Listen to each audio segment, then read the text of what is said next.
ભાવનગર શહેરમાં શ્યામ ઇલેક્ટ્રોનિક્સ નવી દુકાનના સોપાન પ્રસંગે ગુજરાતી ફિલ્મના અભિનેત્રી મમતા સોની ખાસ ઉપસ્થિત રહ્યા હતા। ભાવનગર શહેરના આરટીઓ સર્કલ પાસે ટ્રેડ સેન્ટરમાં શ્યામ ઇલેક્ટ્રોનિક્સ દુકાનના ઉદ્ઘાટન પ્રસંગે ધારાસભ્ય સહિત સાંસદ સભ્યો સહિત રાજકીય અને સામાજિક ક્ષેત્રના આગેવાનો સહિત આમંત્રિત ઉપસ્થિત રહ્યા હતા। જો કે આ પ્રસંગે ગુજરાતી ફિલ્મની અભિનેત્રી મમતા સોનીએ ઉદ્ઘાટન સમયે ખાસ હાજરી આપી હતી।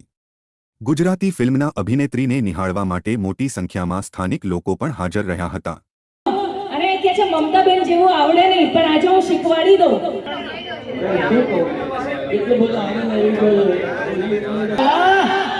कि जितनी मस्त तुम्हारी चाल है अरे उससे अच्छे तो मेरे मूंछों के बाल हैं।